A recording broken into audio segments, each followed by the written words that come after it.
반갑습니다. 오픈CV 렉처 2강 9번째 시간입니다. 오늘은 GPU 맷에 대해서 한번 알아보겠습니다. 우선 CPU와 GPU에 대해서 먼저 살펴보겠습니다. CPU는 우리가 잘 아는 것이고요. GPU는 그래픽카드에 들어있는 CPU입니다.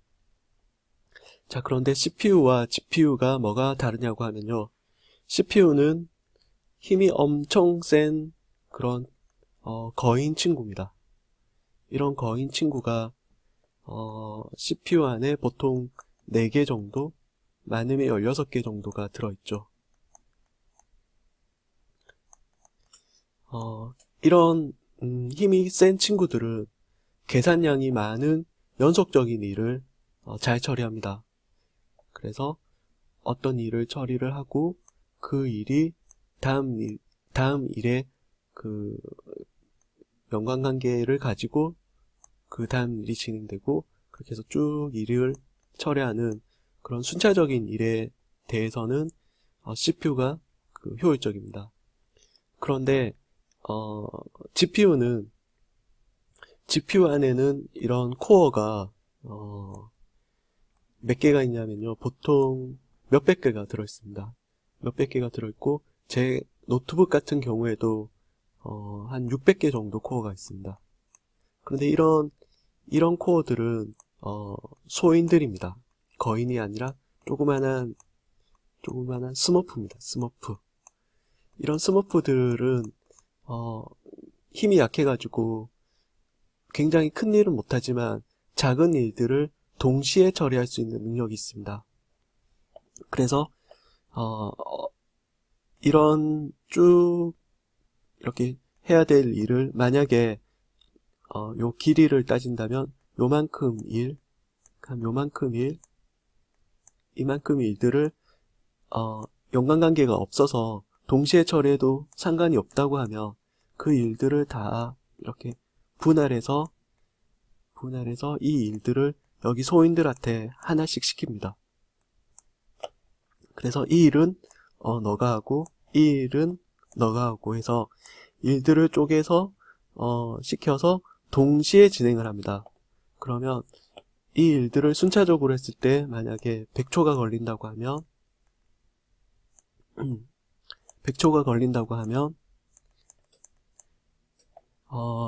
100개로 일을 쪼개가지고 준비 시작하면 1초 만에 다 끝날 수 있습니다. 네, 그래서 이게 바로 그 병렬 처리를 하는 이유이고 병렬 처리를 했을 때 CPU보다 속도가 훨씬 빨라지는 이유입니다. 네, 그 그래픽카드는 GPU는 그래픽 처리를 위한 장비인데요. 이것을 일반 목적으로도 사용할 수 있도록 한 것이 GPGPU입니다. 네, GPGPU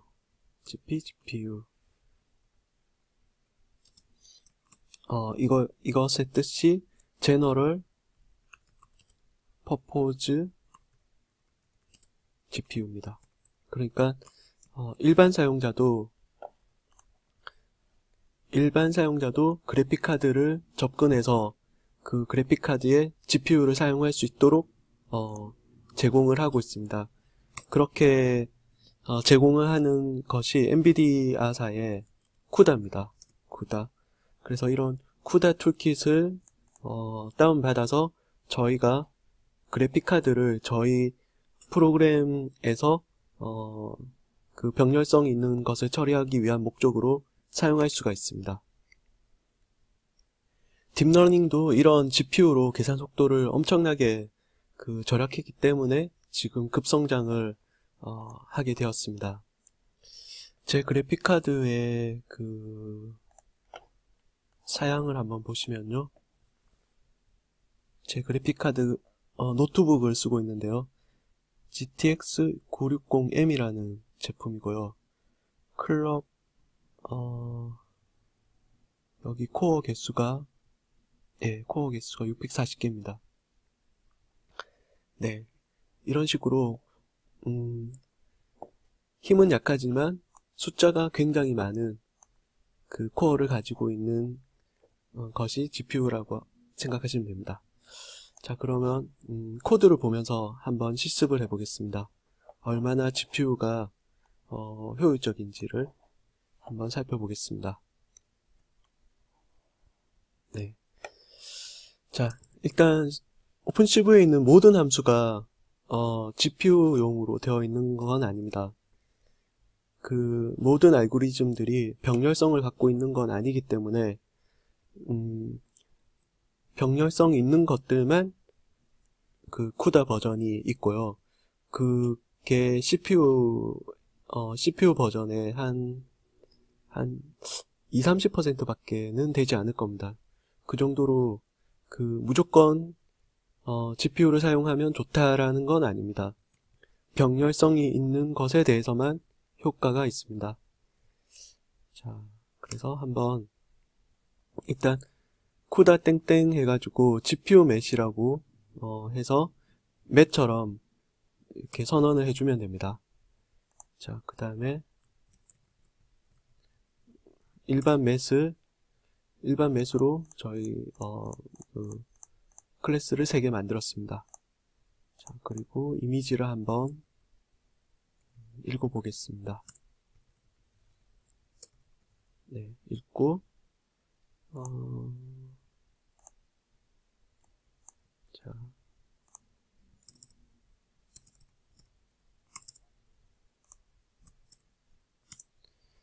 이미지를 읽어서 뿌리면 저희가 이제 일반적으로 지금까지 해왔던 코드가 되겠죠. 네.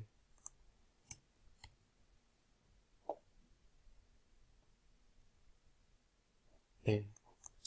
자, 그런데 여기서 GPU 맷을 어떻게 사용하냐고 하면요. 자, 여기서 이미지를 하나 읽었고 그 다음에 GPU 맷에다가 업로드를 합니다. 일반 맷을 GPU 맷으로 업로드를 시킵니다. 이 뜻은 CPU 메모리에 있는 그 내용을 GPU 메모리로 올리는 과정입니다. 자, 그 다음에 GPU로 올라갔으면 그때부터 이제 쿠다 안에 들어있는 이미지 프로세싱을 하고 하면 됩니다. 그래서 뭐 비트와이즈 같은 걸 한번 해볼까요? 비트와이즈에서 GPU 이미지를 GPU 반전시키는 함수죠. 그런데 지금 GPU상에서 돌아가고 있는 함수입니다. 그래서 GPU상에서 반전을 시킨 다음에 다시 CPU 메모리로 다운로드를 시켜줘야 됩니다. 그래서 다운로드 이미지 아웃. 네. 자, 이렇게 하면 GPU를 사용해서 비트와이즈를 연산하게 된 겁니다. 그리고 연산 결과를 출력을 해보면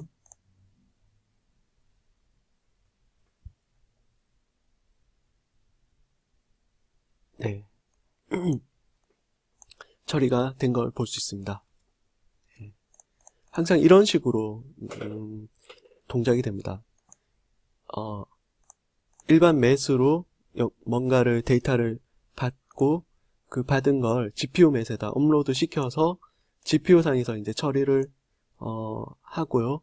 그 다음 처리가 다 끝나면 다시 CPU의 맷으로 다운로드 시키고 그 맷을 출력을 하던지 하는 식으로 이렇게 이런 과정으로 GPU 맷을 쓸 수 있습니다.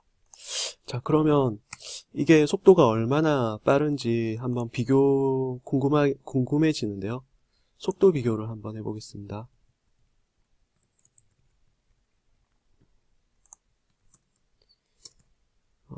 속도를 비교하기 위해서 자, 업로드 하는 것부터 해서 업로드가 처리가 끝나고 다운로드 될 때까지 처리 속도가 얼마나 걸렸는지 한번 살펴보겠습니다. GPU 네, 시간을 한번 측정을 해보니까 네, 0.54초가 걸렸습니다. 자, 그러면 CPU는 얼마나 걸릴까요? CPU 처리 시간 한번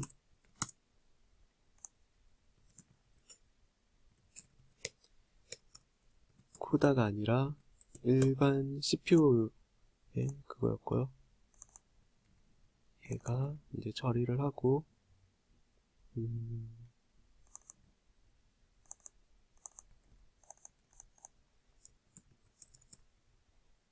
이제 CPU라고 표기를 하고요.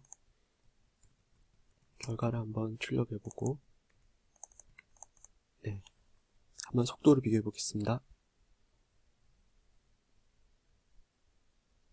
네, 했더니 GPU가 더 느립니다. 처리 속도가. 왜 그럴까요? 그래서 이거를 업로드 하고 난 다음부터 해서 다운로드 하기 전까지, 그러니까 딱 비트와이즈 처리하는 부분만 속도 측정을 다시 해보겠습니다. 자, 그러면 속도가 얼마나 차이 나는지 보겠습니다. 네, 봤더니 비트와이즈 부분만 측정을 했더니 GPU에서는 0.01초 걸렸고요. CPU는 0.47초가 걸렸습니다. 네. 자, 여기서 이제 시사하는 바가 뭐냐고 하면요.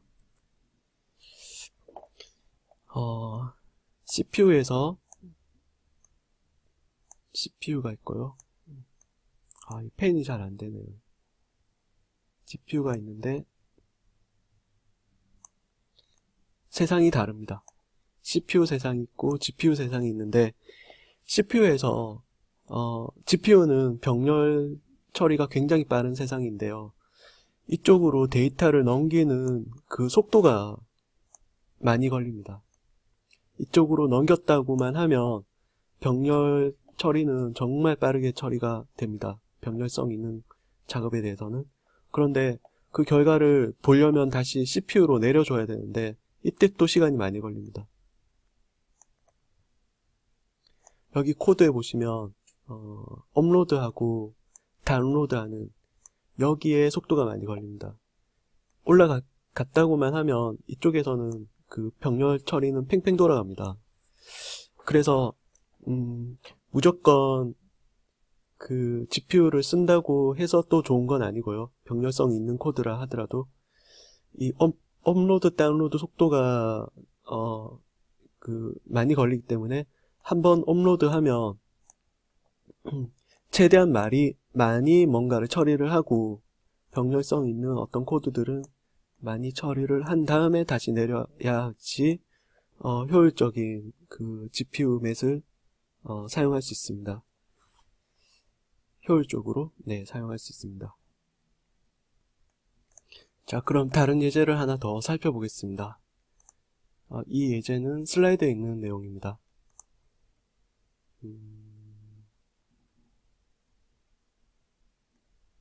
네.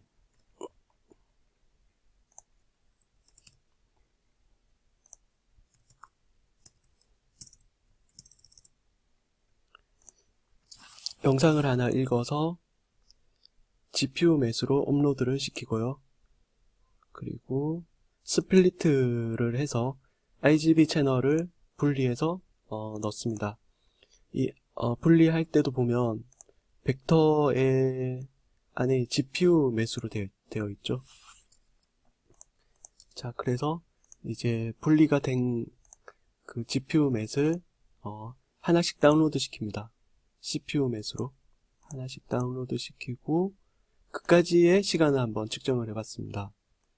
업로드해서 다운로드 할 때까지의 이제 속도를 측정해봤고요.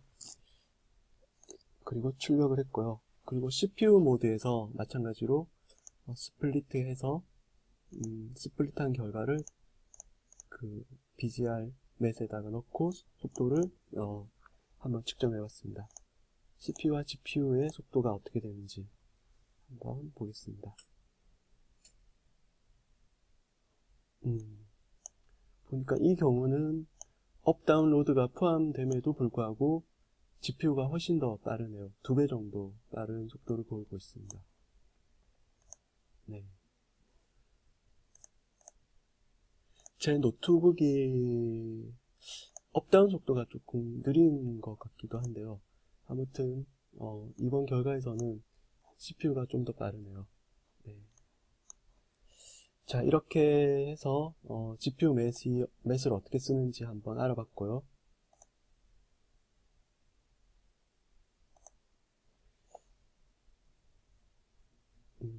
네, 이 강의 두 번째 숙제입니다.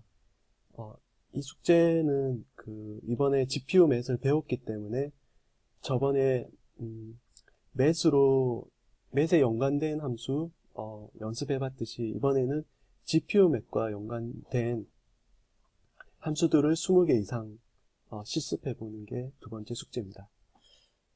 자, 그 다음에 보너스 숙제가 있습니다. 보너스 숙제입니다. 이 숙제는 참 재밌는데 이게 생각보다 어려울 겁니다. 자, 어떤 숙제냐고 하면요, 사각형이 있는데 사각형이 위에서부터 이렇게 떨어지는 사각형입니다. 언타이머나 스레드를 써서 이제 떨어뜨려야 되겠죠. 사각형의 크기는 각각 다릅니다. 랜덤하게 사각형의 크기가 결정이 되고 어디서 떨어지는 것도 랜덤하게 떨어집니다. 사각형이. 그리고 그 사각형을 사용자가 바닥에 닿기 전에 클릭을 하면 점수를 얻게 되고요. 그 사각형은 없어집니다.